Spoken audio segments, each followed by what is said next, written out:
At ang unang letter M ay ang salitang mabantayan. Ano? Anong ibig sabihin? Ito ang dapat nating gawin upang maganap sa buhay natin ang itinuturo ng Panginoon, ang pamumuhay na wasto, pamumuhay na matuwid tungo sa kabanalan. Kailangang mabantayan mo ang iyong puso. Amen? Kailangan mabantayan mo ito. Bakit? Ang ating puso po ay wala siyang kapasidad upang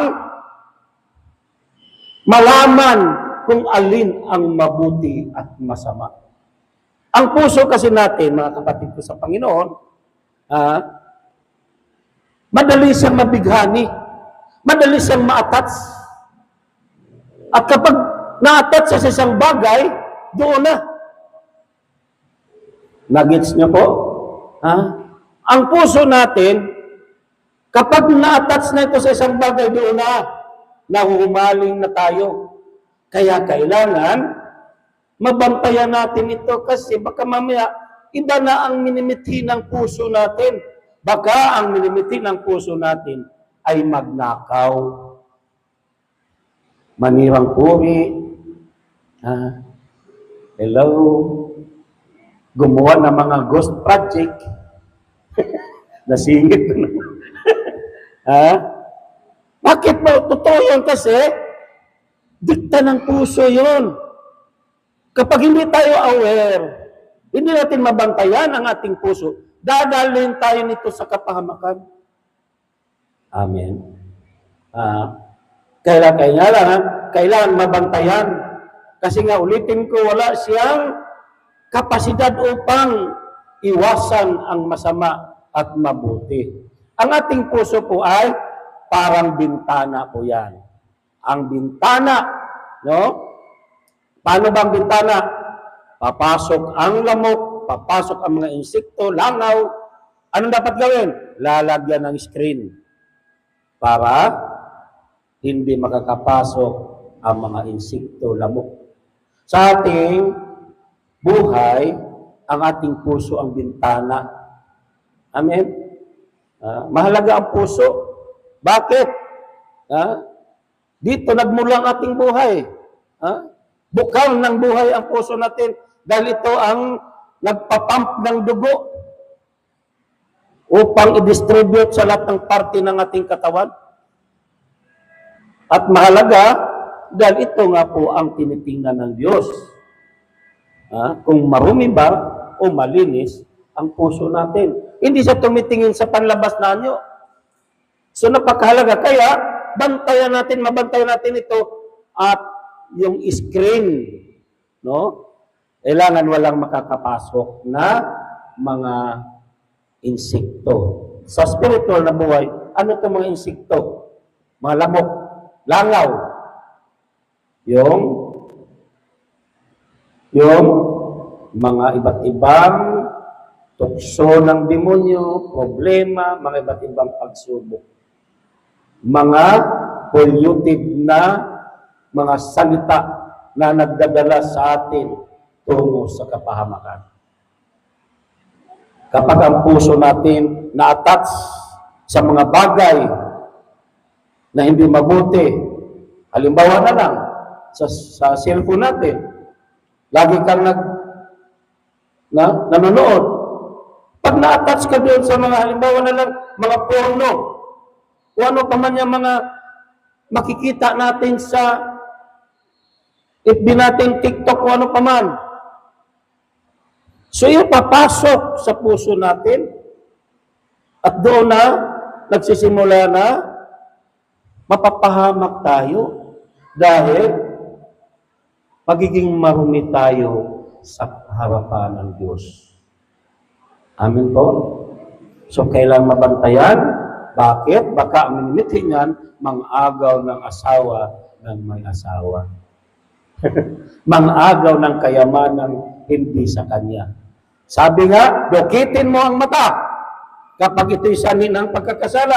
Putulin mo ang iyong mga kamay kapag ito'y naging sanhi ng pagkakasala. Mabuti pang kulang ang ating physical na katawan, kaysa kumpleto nga, mapupunta naman tayo sa impyerno. Ha? Yung mga tao kayang gumagawa ng kalukuhan ngayon, mga pagkakasala, wala kaya silang takot sa Diyos? Manhid na, no? Manhid na. So mag-ingat tayo. Kasi po, hindi nila nababantayan ang kanilang mga puso. Baka maging katulad din tayo. Amin po. Kasi hindi pasaporte itong ginagawa nating pakikinig ng salita ng Diyos. Hindi pasaporte ito. Ako nagtutok. Ako nagbabahagi ng mabuting balita. Hindi ito passport para makarating ako sa kaharian ng Diyos. Ano ang passport? Pagbabago ng buhay. Pagiging banal sa harapan ng Diyos. Kahit anong gawin kong pangangaral sa inyo, anong ganda na aking sinasabi, kung wala naman ito, hindi naman ito makikita sa araw-araw ng aking pamumuhay, mapapahamak din ako. Amen. So yun po, ito po'y paalala sa ating lahat kasi tayo, nandito na tayo, tinanggap na natin si Kristo, nakipag-isa na tayo sa ating Panginoon. Sino nakipag-isa kay Kristo? Kasama kamay. Ibig sabihin, nakipag-isa ka na, asawa mo na ang Panginoon Hesus. Tinanggap mo na siya. Pag sinabing nakipag-isa, di ba, pag kinasal ang isang lalaki at babae, nag-iisang dibdib, pinag-iisang dibdib. Ibig sabihin tayo, ganyan. Kapag nakipag-isa na tayo sa Panginoon, nag-isang dibdib na tayo, maganda ating relasyon sa Diyos. Pero kung ang ating pakipagrelasyon sa Diyos, gumagawa pa rin tayo ng mga kalukuhan, pagkakasala, ibig sabihin yan, nangangalunya tayo. Magandang relasyon mo sa Diyos, pero pinagtaksilan mo ang Diyos. Bakit? Nakipagrelasyon ka pa kay Satanas eh. Gumagawa ka pa ng kalukuhan, gumagawa pa tayo ng kasinungalingan, naniniwa pa tayo ng kapwa. Amen po. Ang galing natin mag-rosaryo, ang galing natin magdubina. Pero wag ka, napakamaldita mo pa rin. Suplada, mamasungit, madaling magalit, naninirang puri. Kahit anong gawin natin yung rosaryo. Kaya mauwi tayo doon sa Santong Kabayo. Ha? Mauwi tayo sa ganun, totoo po yun. Kasi sabi ko nga, hindi ito pasaporte ng ating pagdalo sa gawain. Hindi pasaporte ng ating pag-awit sa Diyos. Hindi masama itong ginagawa natin. Dahil ito po ang pamamaraan upang mapunta tayo sa kaharian ng Diyos. Ito ang pamamaraan upang magkaroon tayo ng magandang relasyon sa Diyos. Pakikinig ng kanyang mga salita. At kapag nakikinig tayo ng salita ng Panginoon, hindi lang dapat ito natin pakinggan, kundi atin itong isabuhay. Amen po? Kaya po, unang letter M, mabantayan.